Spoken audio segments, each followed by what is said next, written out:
नमस्कार दोस्तों, आज हम इस वीडियो में आपके साथ डिस्कस करेंगे हेक्सागोनल बोल्ट के बारे में, जो टाइप ऑफ बोल्ट के अंतर्गत आता है और इसे हम according to shape of head के अंतर्गत इसको कैटेगराइज किया जाता है।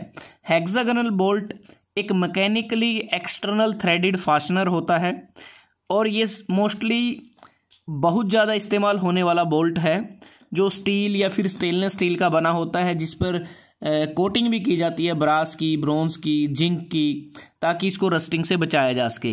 अब बात करते हैं कि इसका जो प्रयोग है वो क्यों किया जाता है।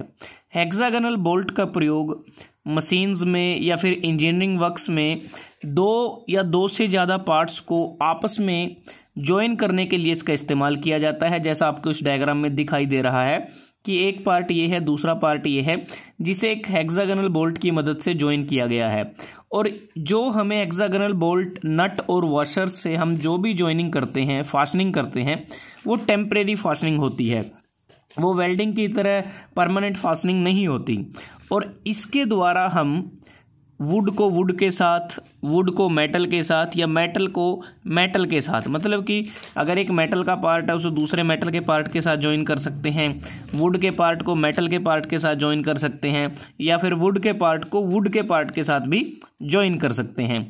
अब बात करते हैं हेक्सागोनल बोल्ट, इसका नाम कि हेक्सागोनल, कि इसका जो हेड होता है ना, उसकी जो शेप होती है वो हेक्सागोनल होती है। अगर आप इस डायग्राम में देखें कि ये एक हेक्सागोनल शेप है, अगर आप देखें इसको हेड को, और इस बोल्ट को हम दूसरे नाम से भी जानते हैं, जिसमें हेक्स बोल्ट के नाम से भी इसको जाना जाता है, हेक्सागन हेड बोल्ट के नाम से भी इसको जाना जाता है। अब बात करते हैं कि ये जो हेड होता है, ये बेसिकली हम जो स्पैनर रेंचेस की मदद से इसको टाइट कर सकते हैं। तो बेसिकली जो हेड है ये एक ग्रिपिंग पोर्शन प्रोवाइड करता है स्पैनर के लिए, रेंचेस के लिए।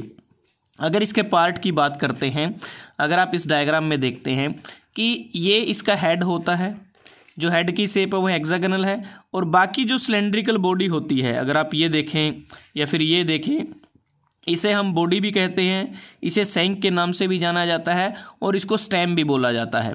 और इसमें अगर आप इन दोनों डायग्राम को देखते हैं तो आपको नज़र आएगा कि यहाँ पर कि जो शैंक है वो फुली थ्रेडेड है, कि इस पूरे पोर्शन पर थ्रेड्स बने हुए हैं, एक्सटर्नल थ्रेड बने हुए हैं। लेकिन इस डायग्राम में आप देखेंगे पार्शियली थ्रेडेड है, कुछ पोर्शन अनथ्रेडेड भी है। तो इस प्रकार से जो हेक्सागोनल बोल्ट हैं वो आवश्यकता के अनुसार फुली थ्रेडेड भी हो सकते हैं और पार्शियली थ्रेडेड भी हो सकते हैं। उसके बाद अगर हम बात करते हैं कि जब भी ज्वाइन किया जाता है बोल्ट की मदद से, जिन पार्ट्स को हमें ज्वाइन करना है तो उनमें पहले होल बनाया जाता है, उस होल से बोल्ट को गुजारा जाता है। उसके बाद फिर नट और वॉशर की मदद से ज्वाइन को, जो ज्वाइंट है उसको कंप्लीट किया जाता है। क्योंकि हम जो स्पैनर इस्तेमाल करते हैं, रेंचेस इस्तेमाल करते हैं, वो बेसिकली बोल्ट, नट और वॉशर, ये जो तीनों एलिमेंट्स हम यूज़ करते हैं, तो वो स्पैनर के द्वारा टाइट किया जाता है या लूज कर सकते हैं, जैसी हमारी आवश्यकता रहती है।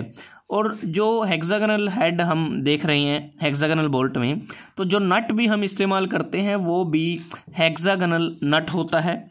और जो वॉशर हम इस्तेमाल करते हैं, वॉशर बेसिकली क्यों इस्तेमाल की जाती है, क्योंकि जो वॉशर बेसिकली एक तो कॉन्टैक्ट एरिया को वो इंक्रीज कर देती है, दूसरा कि जब भी कई बार हम मटेरियल को ज्वाइन करते हैं तो उस दौरान अगर कोई सॉफ्ट मटेरियल है, अगर हम सॉफ्ट मटेरियल को ज्वाइन करें और वॉशर का इस्तेमाल ना करें तो वो जो मटेरियल है वो डैमेज हो सकता है।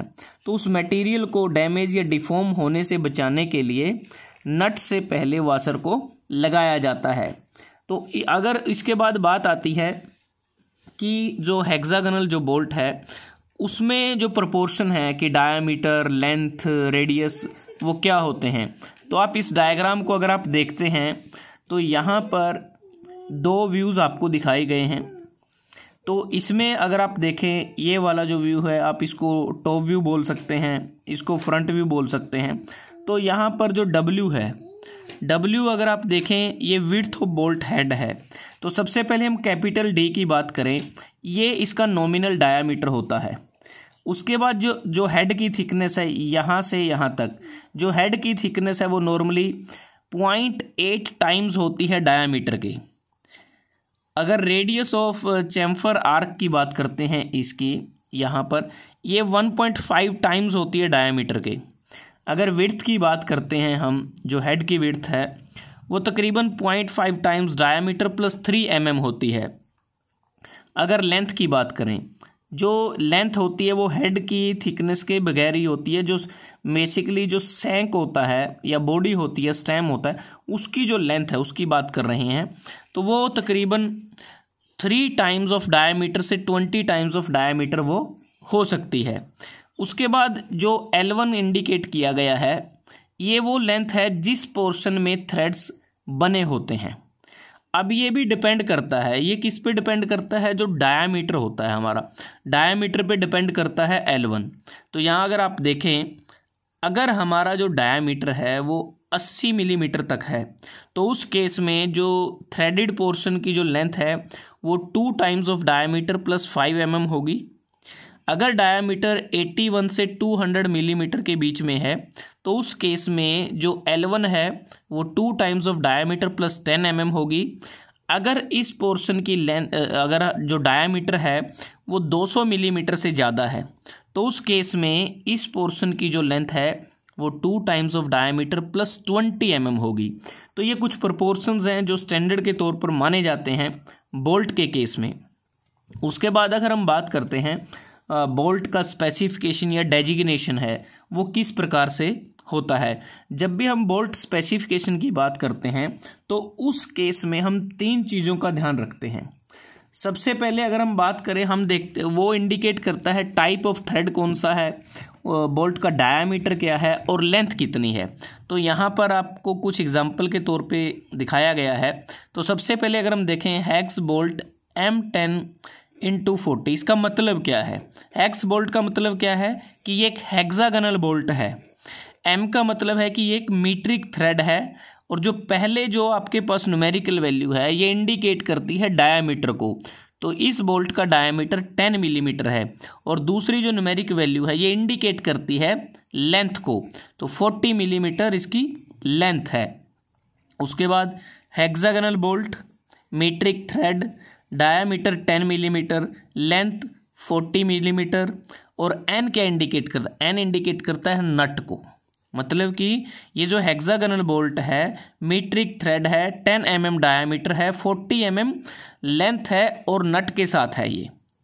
अगर नेक्स्ट को देखें, हेक्सागोनल बोल्ट है, मीट्रिक थ्रेड है, 10 मिलीमीटर डायामीटर है, 40 मिलीमीटर लेंथ है और नट है, और साथ में लोक नट भी इसके साथ लगा है। कैपिटल जो L है ये लोक नट को इंडिकेट करता है। तो इस प्रकार से हेक्सागोनल जो बोल्ट होते हैं उसको डेजिग्नेट उनको किया जाता है। तो दोस्तों आज हमने इस वीडियो में आपके साथ डिस्कस किया कि हेक्सागोनल बोल्ट जो एक टाइप ऑफ बोल्ट है उसका मेन कार्य क्या होता है, किस मटेरियल का बना होता है, उस पर क्या क्या पार्ट्स होते हैं, कैसे उसको इंसर्ट किया जाता है पार्ट्स में, उसकी प्रोपोर्शंस क्या होती हैं, कैसे डेजिग्नेट किया जाता है। अगर आपको ये वीडियो अच्छा लगा आप इसको लाइक कर सकते हैं, शेयर कर सकते हैं अपने दोस्तों के साथ, स्टूडेंट्स के साथ। तो जल्दी हाजिर होते हैं एक नए वीडियो के साथ। तब तक के लिए धन्यवाद। आपका दिन शुभ रहे।